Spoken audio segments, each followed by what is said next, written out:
اعوذ باللہ من الشیطان الرجیم بسم اللہ الرحمن الرحیم السلام علیکم ورحمۃ اللہ وبرکاتہ۔ جس جلیل القدر صحابی کا تذکرہ آج ہم پڑھیں گے ان کا نام ہے حضرت عبداللہ بن حذیفہ السہمی رضی اللہ عنہ۔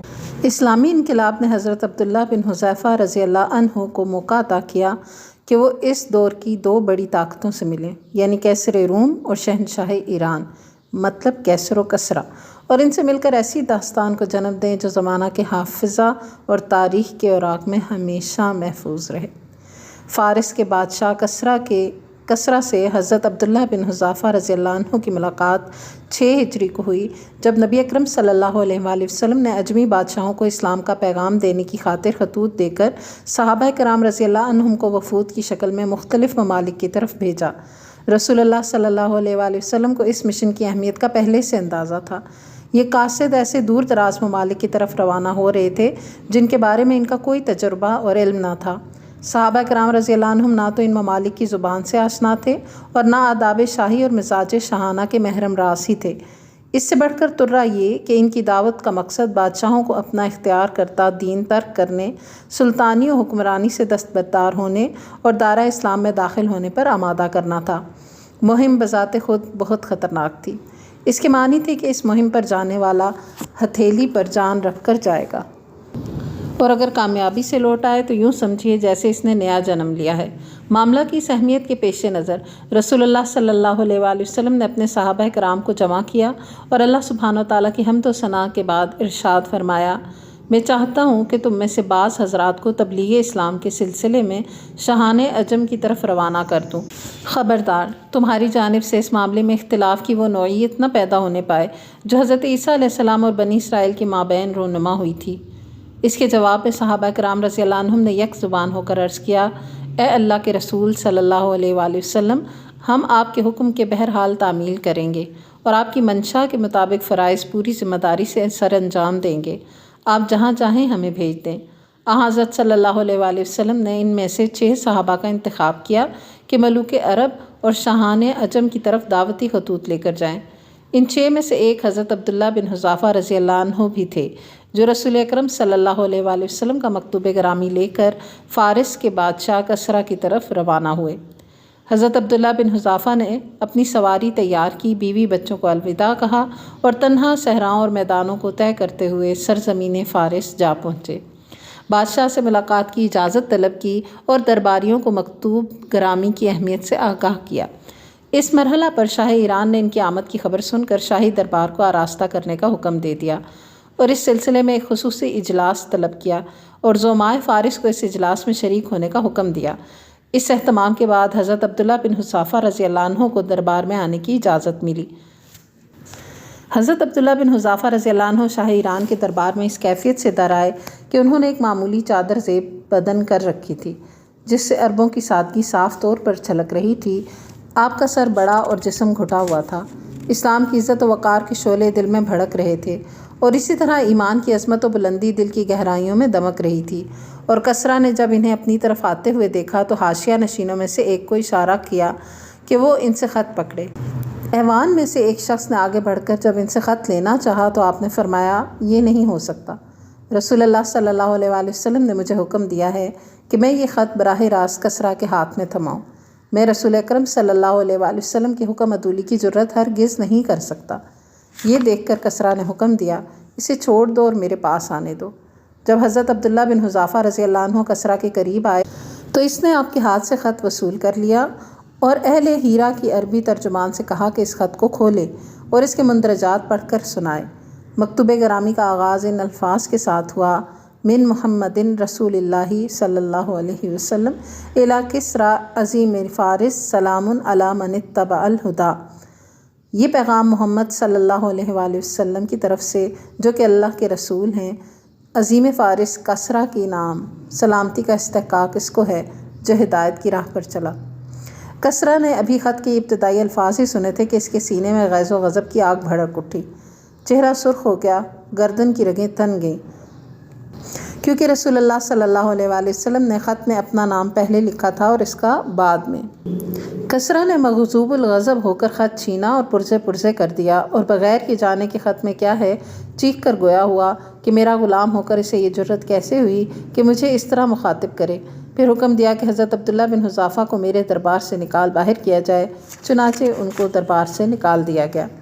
حضرت عبداللہ بن حذافہ رضی اللہ عنہ ایوان کسرہ سے نکل کر چل دیے۔ انہیں کہیں کچھ علم نہ تھا کہ اب ان کے ساتھ قضاء و قدر کیا سلوک روا رکھنے والی ہے، انہیں قتل کر دیا جائے گا یا انہیں آزاد چھوڑ دیا جائے گا۔ اس پر زیادہ عرصہ نہ گزرا تھا کہ یہ کہہ اٹھے، بخدا حضرت صلی اللہ علیہ وآلہ وسلم کا خط پہنچا دینے کے بعد مجھے اس بات کی کوئی پرواہ نہیں کہ میرے ساتھ کیا سلوک روا رکھا جائے گا۔ یہ کہہ کر اونٹنی پر سوار ہوئے اور چل دیے۔ جب کسرہ کا غصہ تھما تو اس نے درباریوں کو حکم دیا کہ حضرت عبداللہ بن حذافہ رضی اللہ عنہ کو میرے پاس دوبارہ پیش کیا جائے۔ انہوں نے ہر چند تلاش کیا مگر کہیں بھی آپ کو سراغ نہ ملا۔ آخر میں انہیں اتنا پتہ چلا کہ وہ جزیرۃ العرب سے نکل کر کہیں آگے چلے گئے ہیں۔ جب حضرت عبداللہ بن حذافہ رضی اللہ عنہ نبی اکرم صلی اللہ علیہ وآلہ وسلم کی خدمت اقدس میں حاضر ہوئے اور بتایا کہ اس نے آپ کے گرامی نامہ کو پھاڑ کر پھینک دیا تھا، اس پر آپ صلی اللہ علیہ وآلہ وسلم نے فرمایا، اللہ تعالیٰ اس کی قبائے اقتدار کی پرزے اڑا دے۔ ادھر کسریٰ نے یمن میں اپنے نائب بازان نامی جرنیل کو حکم دیا کہ حجاز میں جس شخص نے نبوت کا اعلان کیا ہے اسے گرفتار کرنے کے لیے فوراً اپنے ہاں سے 2 آدمی روانہ کرے جو اسے پکڑ کر میرے دربار میں پیش کرے۔ بازان نے آپ صلی اللہ علیہ وآلہ وسلم کی گرفتاری کے لیے اپنے 2 مضبوط جرنیل ایک خط دے کر مدینہ بھیجے۔ اس خط میں لکھا تھا کہ خط دیکھتے ہی بلا تاخیر ان کے ہمراہ کسریٰ کے دربار میں پہنچیں۔ انہیں یہ بھی تاکید کی کہ اس شخص کا پوری طرح کھوج لگائیں اور ان کے بارے میں معلومات کریں۔ یہ دونوں شخص تیزی سے سفر کرتے ہوئے پہلے طائف پہنچے۔ قریش کے چند تاجروں سے ان کی ملاقات ہوئی۔ ان سے حضرت صلی اللہ علیہ وآلہ وسلم کے بارے میں دریافت کیا۔ انہوں نے کہا کہ وہ یثرب میں رہتے ہیں۔ تاجروں کو جب یہ معلوم ہوا کہ یہ تو نبی صلی اللہ علیہ وآلہ وسلم کو گرفتار کرنے کے لیے جا رہے ہیں تو وہ خوشی سے پھولے نہ سمائے۔ شاداں و فرحاں مکہ پہنچ کر قریش کو ان الفاظ میں مبارک دی، اے اہل قریش خوش ہو جاؤ اور چین سے رہو۔ اب کسریٰ کی محمد صلی اللہ علیہ وآلہ وسلم سے ٹھن گئی ہے اور وہ ان کو گرفتار کرنے کے لیے اپنے آدمی روانہ کر رہا ہے۔ اب تم اس کے شر سے بچ جاؤ گے۔ بازان کے ان دونوں نمائندوں نے مدینہ کا رخ کیا۔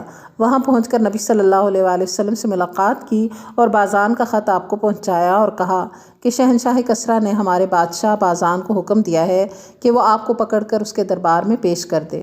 ہمیں اسی لیے بھیجا گیا ہے کہ آپ کو ساتھ لے کر جائیں۔ اگر آپ ہماری بات مان لیتے ہیں تو اس میں آپ ہی کا بھلا ہے، اور اگر آپ نے ہمارے ساتھ چلنے سے انکار کیا تو جان لیجئے کہ کسریٰ کا جاہ و جلال اور اس کی گرفت بہت مضبوط ہے۔ وہ اس بات پر قطعی قدرت رکھتا ہے کہ تمہیں اور آپ کے ساتھ آپ کی قوم کو ہلاک کر دے۔ آپ صلی اللہ علیہ وآلہ وسلم نے ان کی یہ بچگانہ باتیں سن کر مسکرایا اور فرمایا کہ آج تو تم اپنی قیام گاہوں میں آرام کرو، کل دیکھا جائے گا۔ جب دوسرے دن نبی صلی اللہ علیہ وآلہ وسلم کے پاس یہ آئے اور پوچھا کہ کیا کسریٰ کے دربار میں پیش ہونے کے لیے آپ آمادہ ہیں، اس کے جواب میں نبی صلی اللہ علیہ وآلہ وسلم نے ارشاد فرمایا، کون کسریٰ؟ سن رکھو کہ آج کے بعد تم اس کا چہرہ کبھی نہیں دیکھ پاؤ گے۔ اللہ تعالیٰ نے اسے ہلاک کر دیا ہے اور اس کا بیٹا اس کو قتل کر کے خود سلطنت پر قابض ہو گیا ہے۔ ان دونوں کا اس خبر کا سننا تھا کہ حیران و ششدر رہ گئے اور خوف و دہشت کے ملے جلے جذبات سے حضرت صلی اللہ علیہ وآلہ وسلم کی طرف دیکھنے لگے اور کہنے لگے، جو کچھ آپ کہہ رہے ہیں کیا اس کا آپ کو یقینی علم ہے؟ کیا یہ وحشت اثر خبر ہم بازان تک پہنچا دیں؟ آپ نے فرمایا، ہاں یہ سچ ہے۔ اس کے ساتھ اسے یہ بھی بتا دینا کہ دین اسلام کا دائرہ کسریٰ کی سلطنت تک پھیل جائے گا۔ اگر تم اسلام قبول کر لو تو ہم وہ سبھی کچھ تمہارے حوالے کر دیں گے جو اب تمہارے پاس ہے، گویا اس صورت میں تمہاری موجودہ حکمرانی بدستور قائم رہے گی۔ یہ دونوں نمائندے رسول اللہ صلی اللہ علیہ وآلہ وسلم سے رخصت ہو کر بازان کے پاس پہنچے اور یہ خبر سنائی۔ اس نے سن کر کہا کہ حضرت محمد صلی اللہ علیہ وآلہ وسلم کی بات اگر درست ہوئی تو پھر ان کے نبی ہونے میں کوئی شبہ ہی نہیں، لیکن اگر یہ بات صحیح نہ ہوئی تو پھر ہم ان کے متعلق جو رائے قائم کریں گے وہ تم دیکھ لو گے۔ ابھی زیادہ عرصہ نہ گزرا تھا کہ بازان کو کسریٰ کے بیٹے شیرویہ کا خط موصول ہوا، جس میں تحریر تھا کہ میں نے کسریٰ کو مار ڈالا ہے اور مارا اس لیے ہے کہ اپنی قوم کا انتقام لوں۔ اس نے اپنے عہد اقتدار میں میری قوم کے شرفاء کا قتل عام کیا، یہی نہیں اس نے ان عورتوں کی بے حرمتی بھی کی اور ان کے مال و دولت کو غصب بھی کیا۔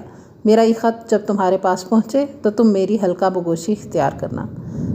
بازان نے شیرویہ کا خط جب پڑھا تو خط کو ایک طرف پھینک دیا اور اسلام کا حلقہ بگوش ہو گیا، اور اس کے ساتھ بلاد یمن کے تمام فارسی النسل باشندے بھی مسلمان ہو گئے۔ سبحان اللہ، اللہ اکبر۔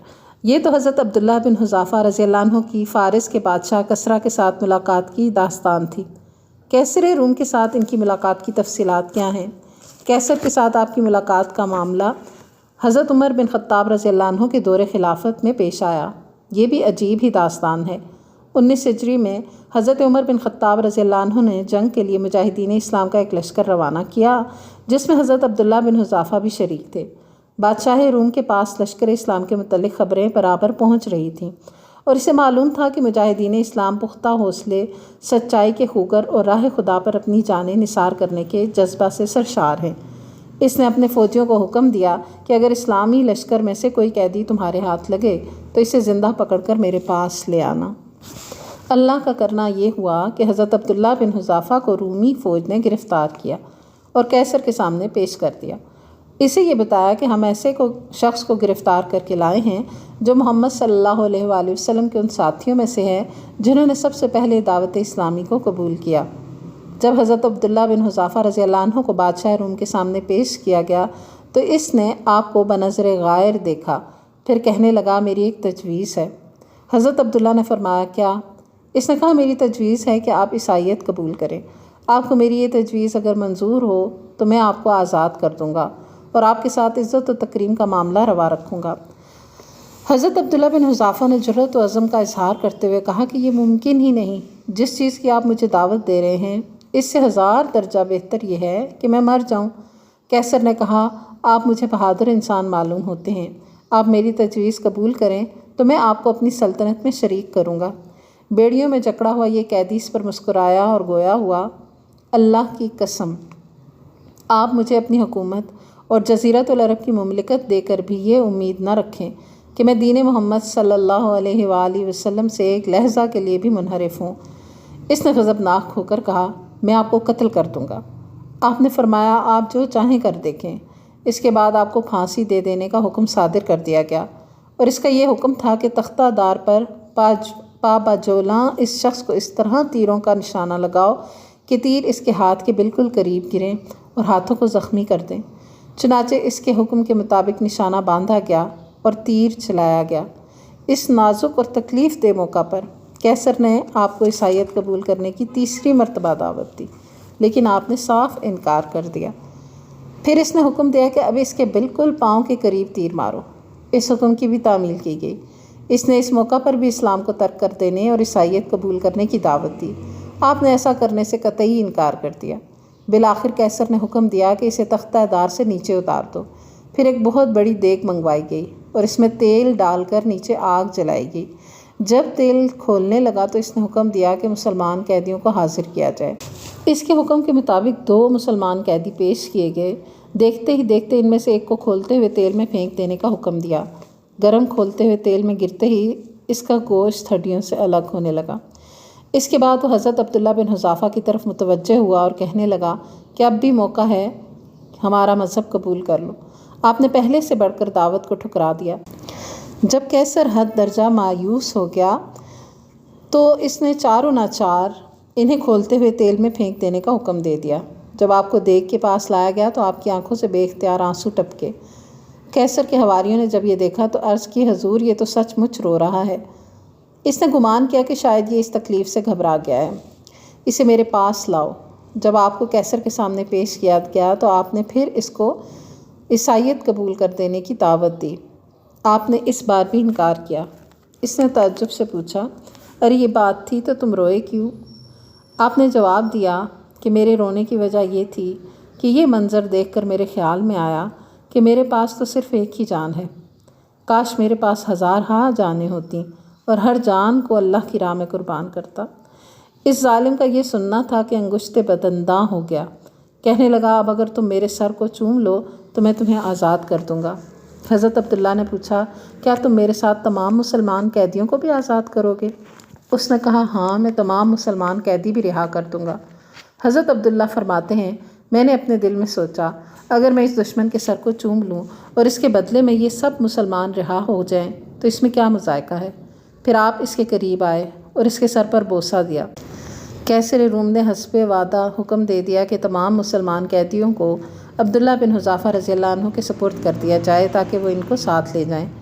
رہائی پا کر حضرت عبداللہ بن حذافہ رضی اللہ عنہ سیدھے حضرت عمر بن خطاب رضی اللہ عنہ کی خدمت میں حاضر ہوئے اور سب ماجرا سنایا۔ فاروق اعظم رضی اللہ عنہ نے نہایت ہی مسرت کا اظہار فرمایا اور کہنے لگے کہ ہر مسلمان پر لازم ہے کہ وہ آگے بڑھ کر عبداللہ بن حذافہ رضی اللہ عنہ کے سر کو چوم لے، اور لو میں سب سے پہلے اس کے سر پر بوسہ دیتا ہوں۔ پھر آپ اٹھے اور ان کے سر کا بوسہ لیا۔ سبحان اللہ۔ تو یہ ہیں ہمارے پیارے صحابی حضرت عبداللہ بن حذافہ رضی اللہ عنہ۔ انہوں نے کسریٰ کے دربار میں نبی صلی اللہ علیہ وآلہ وسلم کا بھیجا ہوا مکتوب جیسے آپ کا حکم تھا ایسے ہی پہنچایا، اور اس میں کوئی غفلت نہیں کی، کسی کے تھرو نہیں پہنچایا، اور اس میں کوئی خوف محسوس نہیں کیا، حالانکہ وہاں معاملہ بڑا کٹھن تھا۔ اور اسی طرح حضرت عبداللہ بن حذافہ رضی اللہ عنہ جب قیصر کے دربار میں حاضر ہوئے تو اپنے ایمان پر مضبوطی سے جمے رہے، اور اپنی حکمت پر مبنی سوچ کی وجہ سے اللہ کے اذن کے ساتھ وہ سارے قیدیوں کو لے کر مسلمانوں کو رہا کرا کر واپس لے آئے بإذن اللہ۔ تو اللہ تعالیٰ سب مسلمانوں کو عافیت عطا کرے، حکمت اور اچھی سوچ عطا کرے، اور ایمان پر سلامتی کے ساتھ قائم رہنے کی توفیق عطا فرمائے۔ وآخر دعوانا ان الحمد للہ رب العالمین۔ سبحانک اللہم و بحمدک، نشہد ان لا الہ الا انت، نستغفرک و نتوب الیک۔ والسلام علیکم ورحمۃ اللہ وبرکاتہ۔